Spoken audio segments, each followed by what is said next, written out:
వచ్చిందనేది నేను వింటున్నా. వీరు బతుకమ్మ సంబరాలని చెప్పి మొదలుపెట్టినప్పుడు, వారు అమెరికా నుంచి వచ్చి మొదలుపెట్టినప్పుడు బతుకమ్మకు అంటరాని వాళ్ళు దళితులని ఒక స్టేట్మెంట్ ఇచ్చిన. నేను అప్పుడు మాలమానాడు అధ్యక్షునిగా ఉంటే కాంగ్రెస్ పార్టీలో లేదు బతుకమ్మ అంతటా ఆడతారు, బాగా బతుకమ్మ ఆడతారు అని. నేనైతే పుట్టి పెరిగి ఇప్పుడు 50 సంవత్సరాలు కావస్తుంది, ఏ రోజు నా తల్లి బతుకమ్మ ఎత్తినట్టో నా చెల్లి బతుకమ్మ ఎత్తినట్టో నైతే లేదు. ఒక 20% మంది దళితులకు బతుకమ్మ దూరమే ఉంది, ఒక 10-12% గిరిజనులకు బతుకమ్మ దూరమే ఉంది, ఒక 10-15% మైనారిటీలకు దూరమే ఉంది. అన్నిటికంటే ఎక్కువ బీసీల్లో మెజారిటీ వర్గం సంచార జాతులు ఉంటారు. ఎందుకు ఇది చెప్తున్నా అంటే, మీరు నిన్న బెల్లయ్య గారు ఒకటి చూపించిండ్రు, ఈ బతుకమ్మను మార్చింది ఎవరు అని. ఇది ఉద్యమ కాలంలో కేటీఆర్ను కూడా అడిగినట్టుంది ఎవరు. ఈ బొమ్మ తెలంగాణ తల్లి, దీంట్లో చెయ్యి కిందికేసి ఈ పంటలు రెండు పట్టుకున్నట్టుగానే ఉంది.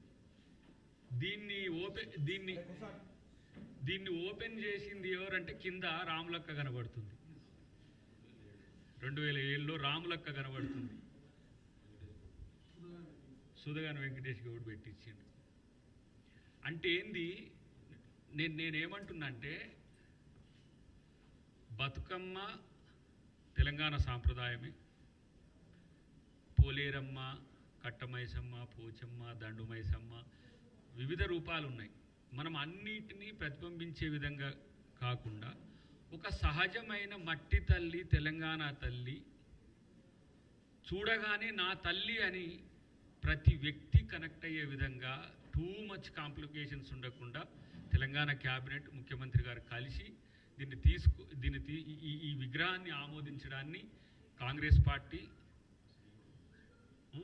అసెంబ్లీలో, ఏదో మళ్ళీ బయట కాదు. మరి ఈ పోర్టుగాళ్ళు మరి అసెంబ్లీకి వచ్చి వాళ్ళ డిసెంట్ చెప్పొచ్చు కదా. కిరీటం అయితే మా అమ్మ ఎప్పుడు పెట్టుకోలే, తెలంగాణ తల్లులు. మరి నాకు తెలిసి అమ్మ పేరు శోభమ్మ కదా, కేసీఆర్ గారి భార్య. శోభమ్మ కూడా కిరీటాలు పెట్టుకోగా చూడలే, కవితమ్మ కూడా కిరీటాలు పెట్టుకోరు చూడలే నేను. తెలంగాణ తల్లి అంటే తెలంగాణ తల్లి లెక్కనే ఉండాలి.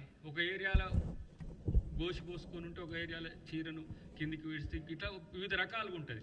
ఇది ప్రస్ఫుటంగా తెలంగాణ తల్లి మాదిరిగా మేము ఈ జాతికి అంకితం చేసినాం. నేను ఒక మాట అంటా, 2014 వరకు మీరు టీఆర్ఎస్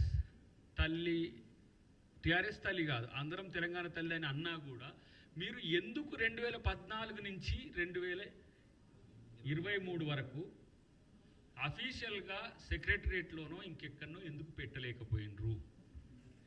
అంటే తెలంగాణ తల్లికి ద్రోహం చేసిన ద్రోహులు కదా మీరు. మీ పార్టీ తెలంగాణ రాష్ట్ర సమితి ఉండే, భారత్ రాష్ట్ర సమితి అని పెట్టుకున్నారు.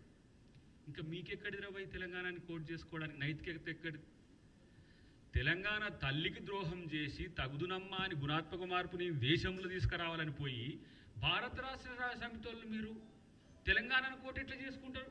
నా పార్టీ ఆఫీస్ మీరు చూడండి, తెలంగాణ ప్రదేశ్ కాంగ్రెస్ కమిటీ. మేము తెలంగాణ వాళ్ళను, తెలంగాణ తల్లిని మేము అంటున్నాం. మరి మీరు భారత రాష్ట్ర సమితి కదా, మీకు ఎక్కడిది నైతికత?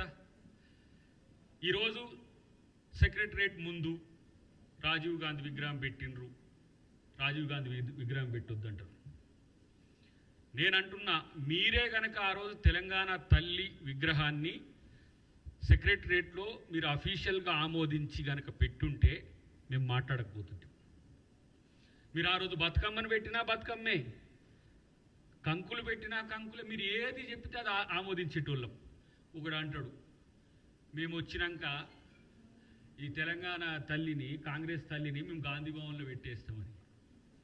ఒరే నువ్వు వచ్చేది సచ్చేది అది అడ్రస్సే లేదురా నాయన. మీకు పక్కన పెట్టి ఇవాళ అది తీసేస్తామని అంటే అది ప్రభుత్వం పెడుతున్నది. అది ప్రభుత్వం ఏమి టీఆర్ఎస్ ఆఫీసులో పెడతలే, గాంధీ భవన్లో పెడతలే, బీజేపీ ఆఫీసులో పెడతలే.